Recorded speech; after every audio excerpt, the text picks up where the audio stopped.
సంవత్సరంలో వేదిక నల్లంటే పెద్దలకు, వేదిక ఉంటుండే పెద్దలకు, మిత్రులకు నా యొక్క మొదటి వందలు తెలుపుకుంటున్నాను. నేను తమిళనాడులో రెవెన్యూ శాఖలో పనిచేసి 2010లో రిటైర్డ్ అయితేనే ఆనాటి నుండి నేను రెవెన్యూ ఆఫీస్కో తాలూకా ఆఫీస్ ఎక్కడా నేను ఏ పనికి పోలేదు. ఏదైనా ఒక సమాజ సేవ చేయాలనుకునే ఉన్నప్పుడు మా తమిళనాడులో తెలుగు భాష అంతరించిపోతూ ఉండింది. కీర్తిశేషులు మా కెఎస్ కృష్ణప్ప గారు, నేను ఒక 2 సంవత్సరాల పాటు ఏదైనా మనము భాష కోసం ఏమైనా చేయాలని మేము ఈ ఒక ప్రయత్నంలో ఉండి మా ప్రయత్నం ఏంటి ఎట్లా ప్రారంభించినామంటే సుప్రీంకోర్టులో 2023 సెప్టెంబర్లో తీర్పు వచ్చింది. తెలుగు భాషే కాదు, వాళ్ళ మాతృభాషలో ప్రాథమిక విద్య ఉండాలా అని చెప్పని ఒక తీర్పు వచ్చిన తర్వాత ఆ తీర్పుని చేతిలో పెట్టుకుని మేము హొసూరు, డెంకనికోట, సూళగిరి, అంచెట్టి 5-6 తాలూకాలను 1 సంవత్సరం రోజులు మేము పల్లెపల్లికు పోయి ప్రజల్లో చైతన్యవంతులు చేసుకొని వస్తూ ఉంటుంది.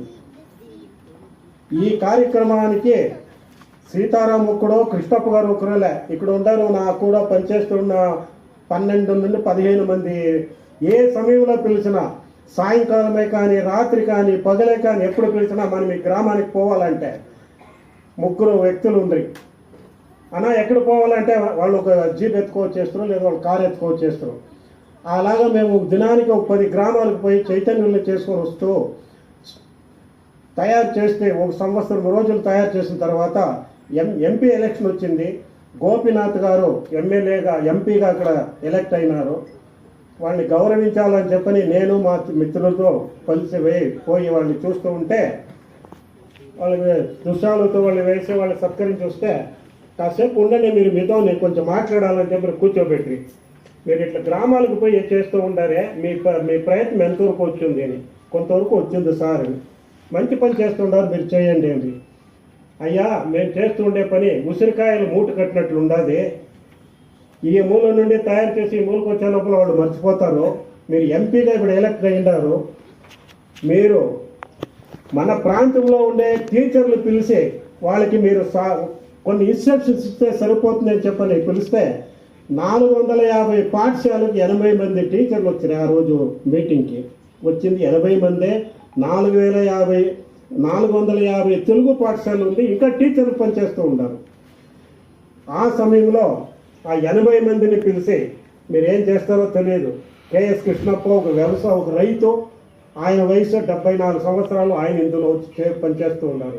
సీతారామయ్యకి వయసు 74 సంవత్సరాలు, ఆయనకి చేసిన పనికి డిపార్ట్మెంట్కి సంబంధం లేదు. మీరు ఏం చేస్తారో తెలియదు. మీరుదా లీడరు, ఈ 4 యూనియన్లను మీరు సెర్చ్ చేసేయాలని ఒక టీచర్ నగరే నియమనం చేసిన తర్వాత 8 రోజులకి 200 స్కూల్లో 5,000 పిల్లలు చదివేకి మేము తయారుగా ఉన్నామని చెప్పని ఇండెంట్ ఇచ్చాం. ఆ ఇండెంట్ ఇచ్చిన తర్వాత ఎప్పుడు ఇండెంట్ వచ్చింది మాకి సెప్టెంబర్లో వస్తుంది. మా మిత్రులు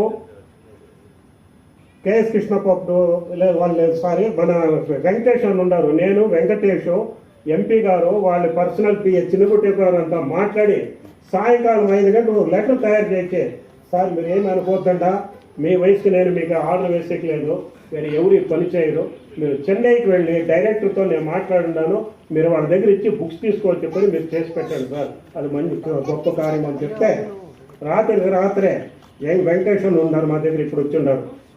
నేను వాళ్ళిద్దరూ డైరెక్టరేట్కి పోయి 3 రోజులకు ఉండి వాళ్ళ దగ్గర ప్రాధేయపడి బుక్స్కి శాంక్షన్ చేయించుకొని పోతే, టెక్స్ట్ బుక్ సొసైటీకి పోతే ఇక్కడ ఉండేవాళ్ళకి అందరికీ తెలుసుకుంటున్నాం. టెక్స్ట్ బుక్ సొసైటీలో ఒక కామెడియన్ యాక్టర్ ఒకడు ఉండే, ఆయన అక్కడ చైర్మన్గా ఉన్నారు. ఏమండి ఇప్పుడు వస్తూ ఉన్నారు, 10-12 సంవత్సరాలుగా పిల్లలే లేదు, 15 வருஷமா ஸ்டூடெண்ட்ஸே இல்லைன்னு சொல்லிட்டு ரிப்போர்ட் வந்திருக்கு, நீங்கள் இப்போ 5000 பேர் வந்திருக்கீங்களே, எங்கிருந்து வந்துட்டாருங்க అని. ఆయన పేరు మర్చిపోతుంది నేను. ఆయన ఒక టీచర్గా ఉండి, కామెడియన్గా ఉండి ఆ పార్టీ లెవెల్ అతన్ని చైర్మన్ చేసేసారు. చేతులు పెట్టండి సార్, 2,500 సిగ్నేచర్లు తీసి జనాల దగ్గర తీసుకొచ్చింది. ఇందులో ఉండే సిగ్నేచర్లో ఫోన్ నెంబర్తో ఉంది. ఏ ఒక వ్యక్తినైనా అడగండి, తెలుగు నాకు వద్దు అంటే మేము ఇప్పుడే వెళ్ళిపోతూ ఉంటాం. మా మాకు వేరే పని లేకుండా మేము ఇక్కడ రాలేదు, పని లేకుండా మేము రాలేదు అని చెప్పిన తర్వాత స్టాక్ నేను ఒక 500 బుక్స్ను పంపించేసి, నాకు 2 నెలల టైం ఇవ్వండి, బుక్స్ లేదు ప్రింట్ చేసి ఇస్తాను అని పంపించి, ఆ తర్వాత బుక్స్ వచ్చింది. ఆ బుక్స్ని పల్లెకును టీచర్లు వాళ్ళు అధికారుల మూలంగా సప్లై చేసి ఇక్కడుండే మీ దాతలు అట్లాంటి వాళ్ళని మేము కనిపెట్టి కొంచెం ఇంచుమించు 1 లక్ష రూపాయలు విలువ చేసే కాపీరైట్ బుక్స్ ఇచ్చింది పిఎన్సి కాలేజు చైర్మన్ గారు. ఆ బుక్స్ని మేము తీసుకుపోయి పల్లె పిల్లలు గ్రామాలకు ఇచ్చి ఈరోజు ఒక 5,000 మంది పిల్లలు చదువుతూ ఉన్నారు. ఈ సంవత్సరం కూడా అదే మాదిరి 2వ సంవత్సరం ఇప్పుడు పోతూ ఉంది.